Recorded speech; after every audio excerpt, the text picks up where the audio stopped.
Excuse me. Hey everybody, Jason Burmis here. And first things first, let's talk about MF Doom Madvillian, one of my great moderators. Somebody who sends me awesome information. And I'll basically break this one down for you. Start with him. Going through some of my DMs, I see that he, and this was on my phone, he sends me a story. And I ended up posting that story on Facebook. Probably can't talk about that story here, but it involves a lawsuit being won. Actually, Rochester, New York, shout out to them for doing this. It was a story out of March. And I think it was like economics and standards. And basically, people are having to go to court to try to have certain things used. Man, it's so hard to talk around this stuff. I hate it. Certain things used in certain situations that are cheap, available, and have, a long historical record of being used. Meanwhile, Big Pharma gets indemnified, basically, from any harm it may cause with the boopington. That's what I'll say about that. So anyway, I went to go grab the DM link from my desktop. I was at my desktop. I'm like, you know what? I want to grab it. Let's go. And then I notice that his message is not in my feed. So at first, what I do is I take a picture of it and I send it to him and I go, it's so weird. Your message is only in my feed here on my phone, but not there. And then I realized they suspended him. Don't know why they suspended Doom. I doubt it's because of that article, but who knows? Doom is really somebody I don't see. He doesn't really get in flame wars, etc. He sticks to the facts. It was a mainstream article. And then you have another mainstream article. I also haven't put it on Twitter yet. I'll probably have to cover it on Rockfin because I can't cover it here, right? And it's talking about budesonide and now being used on a case-by-case basis in the UK, and they're saying for early treatment. So, that's all I can kind of talk about that either. But we're going to go over both those articles later on today. We'll be showing them to you. We'll be showing you the studies and all that good stuff, but that's been banned here, so we can't. Then we talk about Jason Whitlock. And Jason Whitlock, I'm not really even a huge fan of Whitlock, but he's basically a sports reporter that weighs in on social media. So what? What's a big deal? And we have that recent controversy with the head of BLM buying like 3 luxury houses apparently, and it being reported in the media. Apparently he tweeted something out that was critical of that, and now has had his account suspended and removed. Now I want to speak to a few things on that. Number one, first of all, he should be able to criticize, especially a mainstream story, whether he's right or not. Okay, number two, one of the reasons I've really never had a desire to lead some group or have that kind of notoriety, other than the fact that I still like some semblance of privacy in my life, right? I think most of us do. I think that's why most of us gravitate towards, freedom, individualism, personal responsibility, but at the same time, civil rights, right? So, this woman, all of a sudden this thing gets big and she starts buying houses. Now, I'm not saying that's a good thing. Looks pretty corrupt to me. But personally, for me right now, obviously, first of all, I would have moved way more in the country had my sister and the kids not come along. One of the huge deciding factors of being in a nice little community like you see right here is the fact that there's a great school system with it. If you were watching yesterday, I talked about my niece possibly going into the AI program, right? So, whatever. That's the opportunities here are excellent. Okay, They're excellent. But, you know, if I could buy a piece of land, I'd do it in a heartbeat.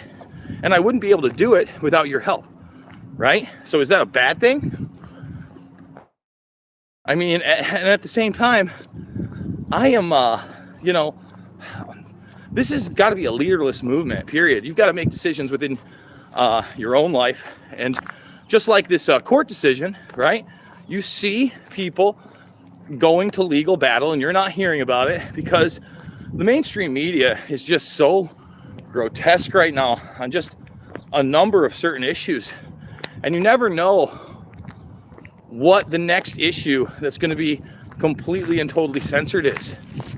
Like canceling, you know, and for those that don't know, when we talk about BLM, etc., you know, Whitlock's a black man. You know, so it's not like I'm sure they'd love to play the white supremacist card with Whitlock. And, you know, Whitlock, I'd seen some of his other tweets, and, you know, again, they tried to paint him as this huge right winger. I wouldn't go that far. For the most part, and again, don't hold me to every tweet the guy's ever said. A lot of it was some common sense stuff. How about that? But yeah, if you're not, I'm going to tweet the stories out too.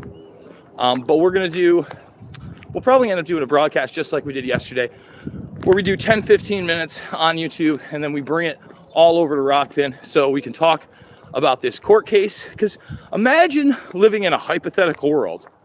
Okay, this is very hypothetical. I want to put that out there right now. Where you had a problem, and that problem could be solved by a cheap anti-parasitic and a cheap inhaled steroid, okay, right? With a combination of other widely available and cheap things like vitamin C and vitamin D, solved. And you demonized it, you banned it, you made anybody who talked about it look like a crazy person.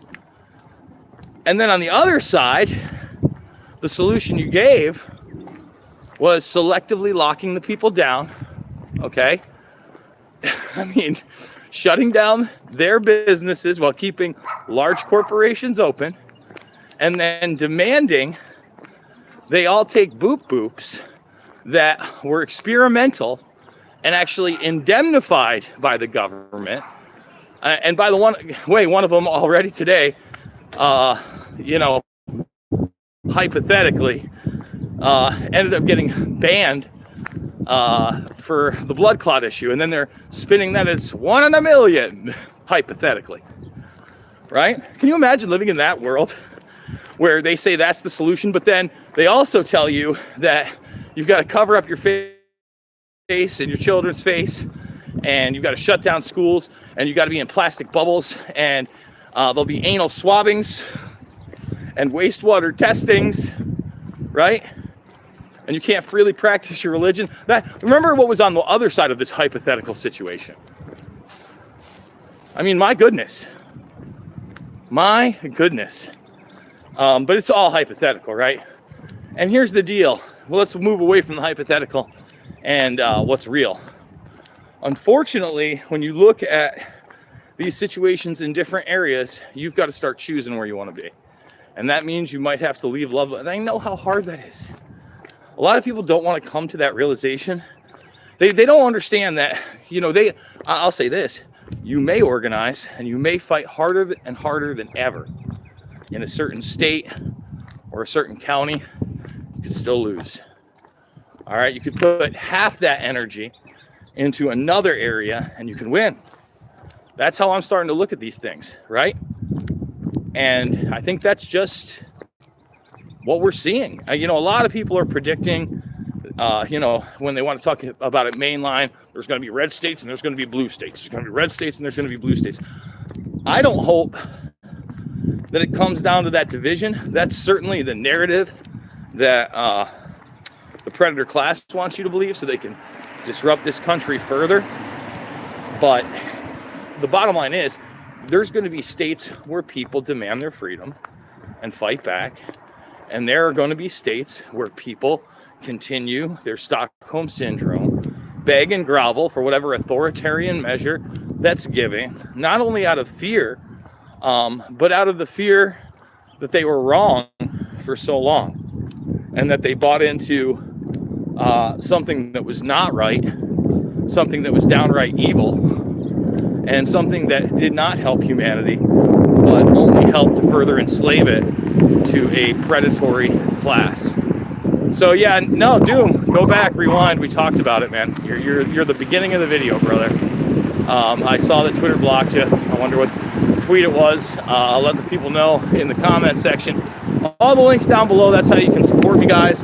I do want to say that premium memberships over on Rockfin are definitely the best way to support me right now. However, if you want to go make a free one, everybody knows that my content there is live and free, and it's only the archives and, you know, old specials or stuff that's available elsewhere that we do a little extra on, that we put up there for premium. And we want to thank all those premium subscribers because, again, you get access to the archives, everything's uncensored. And I want you to share this information and support a free speech platform. And Rockfin is that free speech platform. So we'll actually go over the two stories that I mentioned in the beginning, and we won't have to really talk as many hypotheticals now, will we?